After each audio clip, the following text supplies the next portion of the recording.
Hola a todos y bienvenidos a nuestro documental. Somos un grupo de 4 personas y hoy los invitamos a descubrir con nosotros el mundo de la algoritmia y la programación.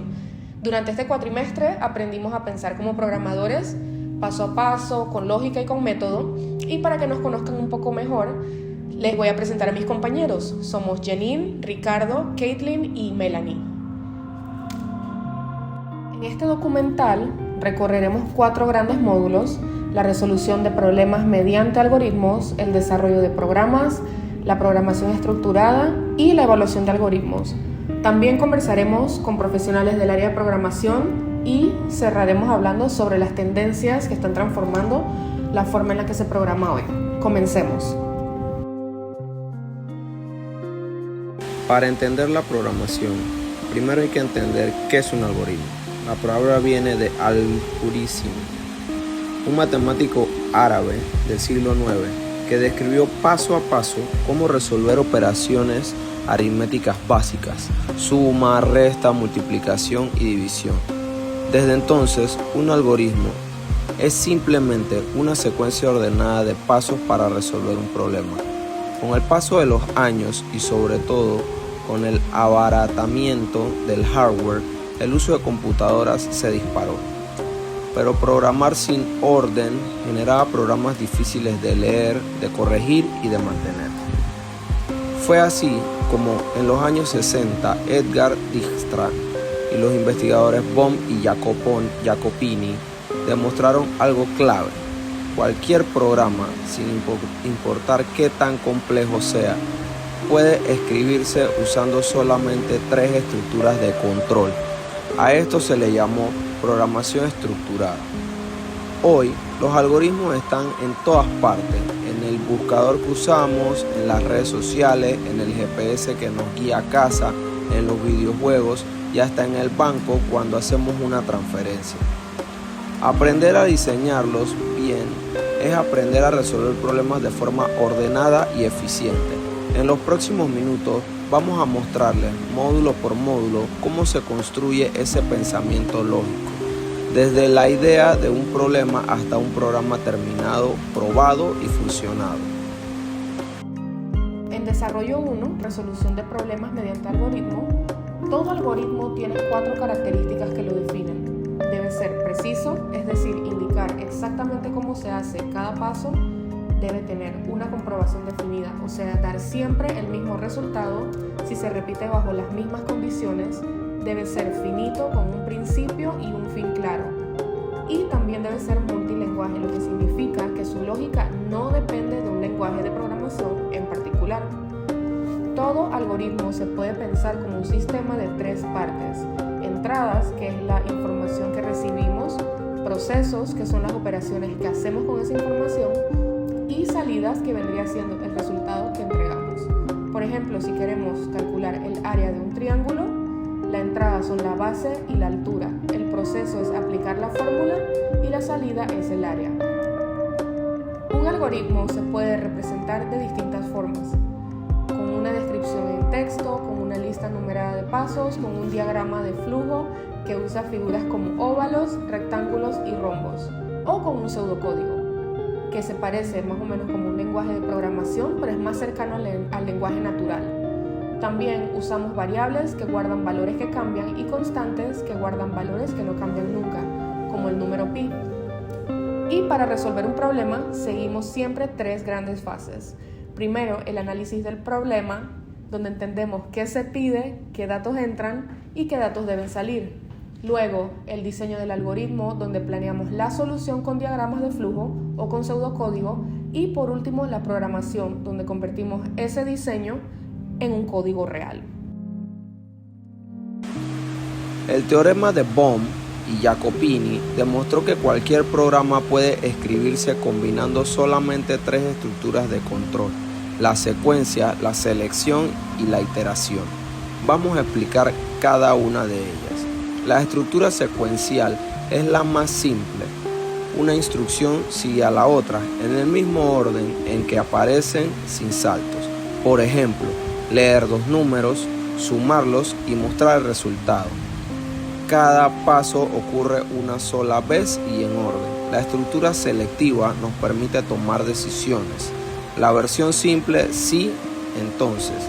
Ejecuta una acción solo si se cumple una condición. La versión doble, sí, entonces, si no. Elige entre dos caminos posibles según la condición es verdadera o falsa. Por ejemplo, al calcular el sueldo de un trabajador, el algoritmo decide de forma distinta si las horas trabajadas superan o no un límite I.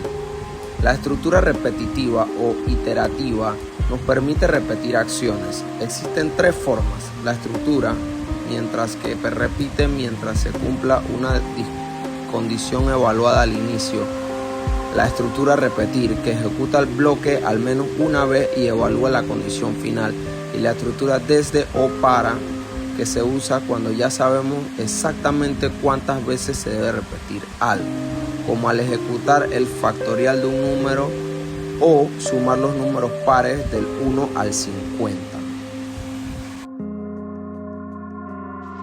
Como podemos ver, un programa estructurado debe poder leerse de principio a fin sin saltos confusos. Esto lo logramos con el diseño decente, también llamado top-down. Partimos de un problema general y lo vamos dividiendo en subproblemas cada vez más pequeños hasta llegar a instrucciones simples de programar. A esta técnica de dividir el programa en partes independientes se le llama programación modular.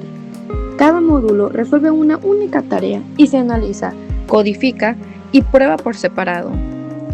Dos conceptos son claves aquí: la cohesión, que mide qué tan enfocado está un módulo en una sola tarea, y el acoplamiento, que mide qué tan dependiente es un módulo de los demás. Lo ideal es alta cohesión y bajo acoplamiento. Dentro de la programación modular, las funciones son subprogramas que reciben uno o más valores, llamados argumentos, y devuelven un único resultado. Por ejemplo, una función llamada factorial recibe un número y devuelve su factorial. Para usarla, solo necesitamos llamarla por su nombre con los parámetros correctos, sin preocuparnos de cómo funciona por dentro. Y cuando necesitamos guardar muchos datos del mismo tipo, usamos estructuras de datos como los arrays. Un array unidimensional o vector guarda una lista de elementos en posiciones continuas de memoria, como una fila de casilleros numerados. Si necesitamos filas y columnas, usamos un array bidimensional, también llamado matriz o tabla, muy útil, por ejemplo, para representar calificaciones de varios estudiantes en varias materias. Escribir un algoritmo no es suficiente. Hay que comprobar que realmente funciona. A eso se le llama verificación de algoritmos y es una parte fundamental del proceso de programación, tan importante como el diseño mismo. Desde afuera se prueban distintos valores de entrada, sin mirar cómo está construido por dentro, prestando especial atención a los llamados casos borde, esos valores límite donde suelen aparecer los errores. Las pruebas de caja blanca, en cambio, si revisan el código por dentro, buscando que se corran todos los caminos posibles, cada sentencia, cada rama de una decisión y cada posible resultado de un bucle. Cuando el programa se arma con varios módulos, también hacemos pruebas de integración para asegurarnos de que esos módulos se comuniquen correctamente entre sí. Y para verificar un algoritmo, antes incluso de programarlo, podemos hacerlo mentalmente, por escrito, siguiendo paso a paso el valor de cada variable o programándolo rápidamente para probarlo en un computador. Finalmente, un buen programador también prevé los errores, por eso existe la gestión de errores, que evita que el programa se bloquee de golpe, y el mantenimiento, que consiste en mejorar, documentar y actualizar el programa una vez que ya funciona, para que sea fácil de entender y modificar en el futuro. Antes de cerrar, queremos hablarles de hacia dónde va la programación. Una de las tendencias más fuertes es el uso de inteligencia artificial como asistente de programación. Herramientas que sugieren código, detectan errores y hasta generan funciones completas a partir de una simple descripción. También está creciendo la programación low-code y no-code, que permite crear aplicaciones armando bloques visuales sin escribir tanto código a mano, ideal para prototipos rápidos. Y no podemos dejar de mencionar la ciberseguridad y las metodologías ágiles de trabajo en equipo, que hoy son parte central de cómo se construye un software de calidad, probado y seguro en todo el mundo. A continuación, les voy a presentar a Gabriel Chu. Él es un compañero de aquí de mi trabajo. Él trabaja en el área de soporte técnico. Gabriel, ¿cómo te encuentras el día de hoy? Muy bien, muchas gracias. Qué bueno escuchar eso. Gabriel, te voy a hacer unas cuantas preguntitas. Cuéntame, para ti, ¿qué es un algoritmo y por qué es tan importante antes de empezar a programar? Primeramente, gracias por el espacio y qué buena pregunta. Para mí, realmente un algoritmo es básicamente como una receta, una serie de pasos claros y ordenados que sigues para resolver un problema. Antes de programar, de hecho, es súper importante porque te ayuda a tener todo pensado y organizado. Si te tiras a programar sin eso, es fácil enredarte, cometer errores y perder tiempo. En cambio, con un buen algoritmo ya sabes qué vas a hacer y cómo hacerlo. Entonces el código como que fluye mejor. Ok, comprendo. Y cuéntame, Gabriel, ¿qué consejo le darías a alguien que recién está empezando a analizar problemas para luego convertirlos en algoritmos? Mi consejo en realidad sería que no se apuren en querer programar de una vez. Primero entiendan bien el problema, como que ¿qué me está pidiendo realmente esto que estoy viendo? Después divídanlo en partes más pequeñas, eso ayuda poco. También sirve escribir los pasos en palabras simples o hacer diagramas.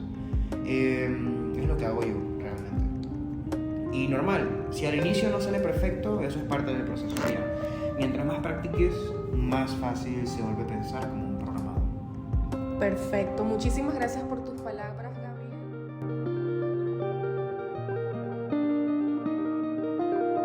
Gracias por acompañarnos en este recorrido por la algoritmia y la programación. Nos vemos en el próximo proyecto.